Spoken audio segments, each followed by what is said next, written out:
when Marla Thompson, the self-appointed enforcer of Willow Creek's HOA, stormed up to Marcus Reynolds' dock demanding he remove his eyesore boat from the lake. She had no idea she was about to unravel her own fishing club's existence, because Marcus didn't just live by the lake, he owned it.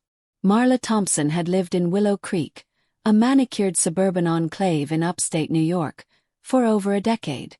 The neighborhood was her kingdom, or so she believed. As president of the Willow Creek Homeowners Association, Marla wielded her authority like a scepter, ensuring every lawn was trimmed to precisely 2 inches, every mailbox was regulation compliant, and every resident bowed to her interpretation of the community's bylaws. Her latest obsession was the lake, a pristine body of water that served as the centerpiece of the neighborhood. It was the pride of the Willow Creek Fishing Club, a tight-knit group of residents who spent their weekends casting lines and swapping stories under the shade of towering pines. Marla, as club secretary, guarded the lake's prestige with the same ferocity she applied to her HOA duties. Marcus Reynolds, a newcomer to Willow Creek, had moved into a modest lakeside property 6 months earlier. A software engineer who'd made his fortune developing apps, Marcus was in his early 40s, single and kept to himself. His skin was a rich brown, a fact that Marla noted with a raised eyebrow when he first arrived.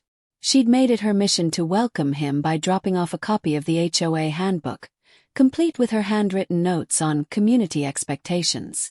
Marcus had smiled politely, thanked her, and closed the door. From that day on, Marla watched him like a hawk, convinced he didn't quite fit the Willow Creek mold.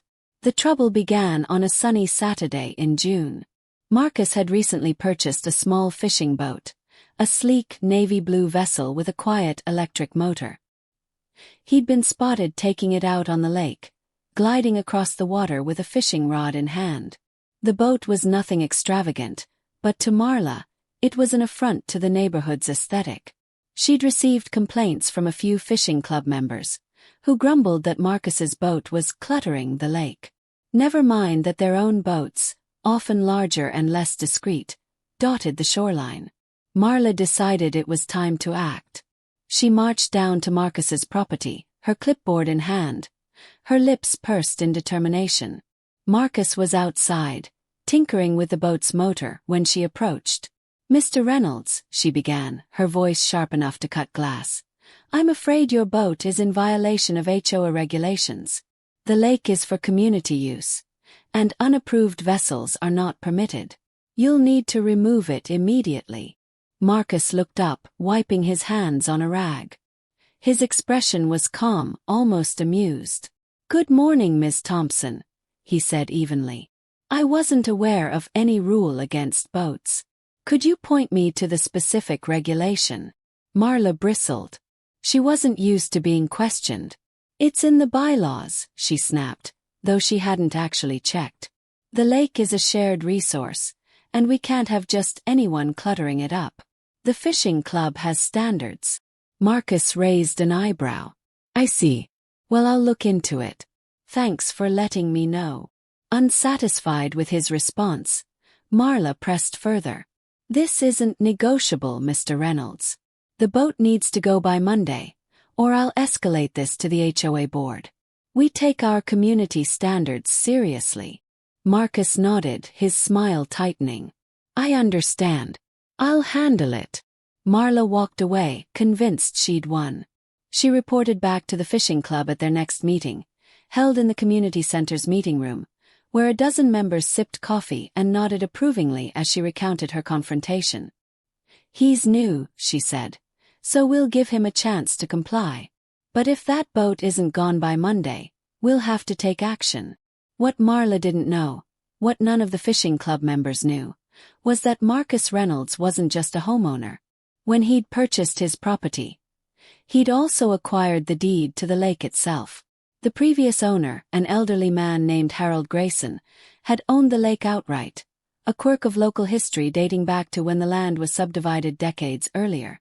Harold had never enforced his ownership, allowing the community to treat the lake as a shared resource.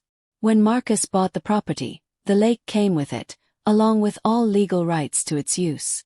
Marcus hadn't mentioned this to anyone. He'd moved to Willow Creek for peace, not conflict, and he had no interest in stirring up trouble. But Marla's ultimatum changed things. Marcus wasn't the type to back down when pushed, and Marla had pushed hard. Over the weekend, he consulted his lawyer, a sharp-witted woman named Carla Bennett, who confirmed what he already suspected. As the lake's owner, he had the authority to decide who could use it and who couldn't. On Monday morning, Marla returned to Marcus's property, expecting to see the boat gone.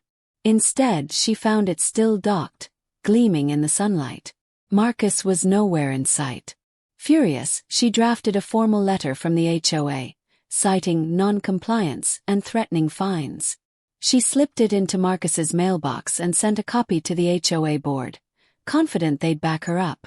That evening, Marcus sat down at his desk and drafted a response. It was polite but firm, addressed to Marla and the HOA board. He attached a copy of the lake's deed, along with a letter from his lawyer outlining his rights as the owner.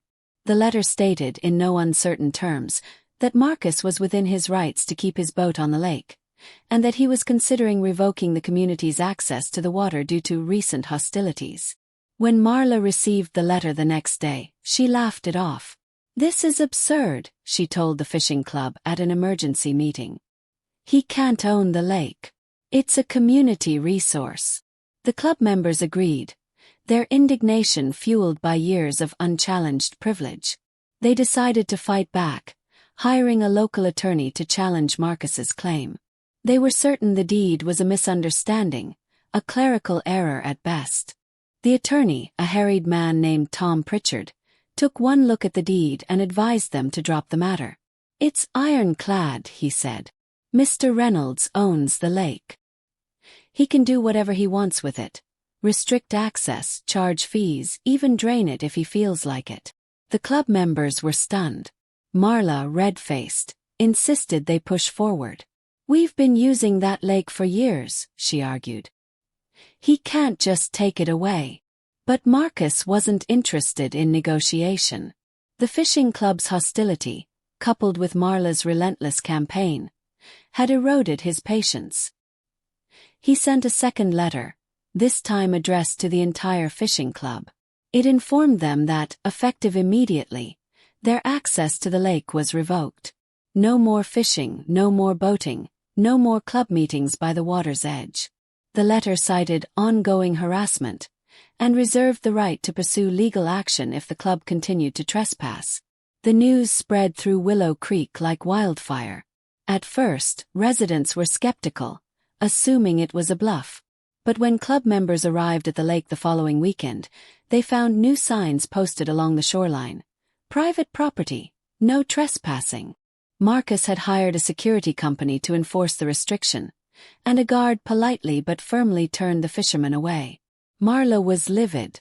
She organized a petition, rallying neighbors to demand that Marcus return the lake to the community. She knocked on doors, her clipboard now filled with signatures, and even posted a lengthy rant on the neighborhood's online forum, accusing Marcus of destroying community spirit. The post garnered dozens of comments, most echoing her outrage. A few residents, however, quietly pointed out that Marla's approach might have provoked the situation. "Maybe if you hadn't gone after his boat," one commenter wrote, "he wouldn't have shut down the lake." The fishing club, desperate to regain access, tried to negotiate. They sent a representative, a soft-spoken retiree named Ed Larson, to Marcus's house with an apology and a proposal. They offered to pay a reasonable fee for lake access and promised to respect his property rights. Marcus listened politely, just as he had with Marla, but his answer was clear. "I'm not interested in reopening the lake to the club. You had your chance to be neighborly." Behind closed doors, Marcus wasn't as cold as he appeared. He confided in Carla, his lawyer, that he didn't enjoy cutting off the community. He'd loved seeing kids fishing from the shore and families picnicking by the water. But Marla's behavior, and the club's willingness to follow her lead, had crossed a line. "I moved here for peace," he told Carla. "If they want to make this a war, I'll win it." The fishing club didn't give up. They escalated their efforts, filing a complaint with the town, claiming the lake's closure violated public interest. The town council reviewed the case but quickly dismissed it, citing Marcus's clear legal ownership. Marla, undeterred, organized a protest at the community center, where 24 residents held signs reading "Save Our Lake" and "Fair Access for All." The local news picked up the story, painting it as a classic David and Goliath tale, except Marla's group wasn't exactly the underdog. The coverage caught the attention of a few residents who'd stayed neutral. One of them, a retired teacher named Linda Hayes, decided to reach out to Marcus directly. Unlike Marla, Linda approached him with humility. She invited him to coffee at her home, where she listened to his side of the story. Marcus explained how Marla's demands and the club's hostility had left him feeling targeted. "I'm not here to ruin anyone's fun," he said. "But I won't be bullied on my own property." Linda shared Marcus's perspective with a few neighbors, and slowly, a different narrative emerged. Some residents began to question Marla's leadership, both in the HOA and the fishing club. At the next HOA meeting, a faction of homeowners proposed a vote to replace Marla as president.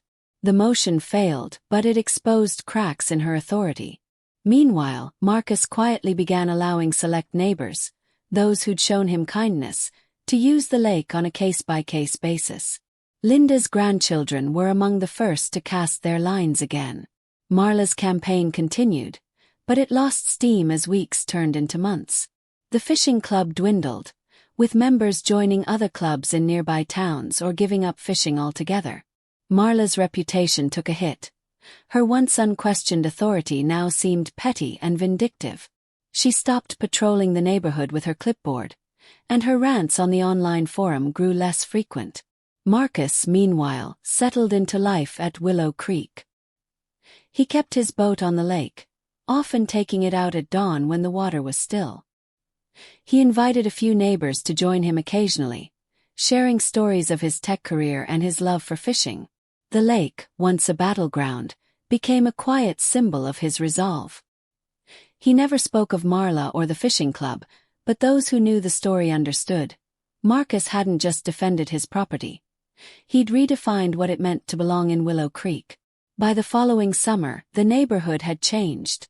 The HOA rewrote its bylaws to limit the president's power, and Marla stepped down, citing personal reasons. The fishing club disbanded entirely, its members scattered. Marcus, now a familiar face at community events, was no longer the outsider. He'd won not just the lake, but the respect of those who'd once doubted him. And every morning, as he glided across the water in his navy blue boat, he felt a quiet satisfaction knowing he'd stood his ground.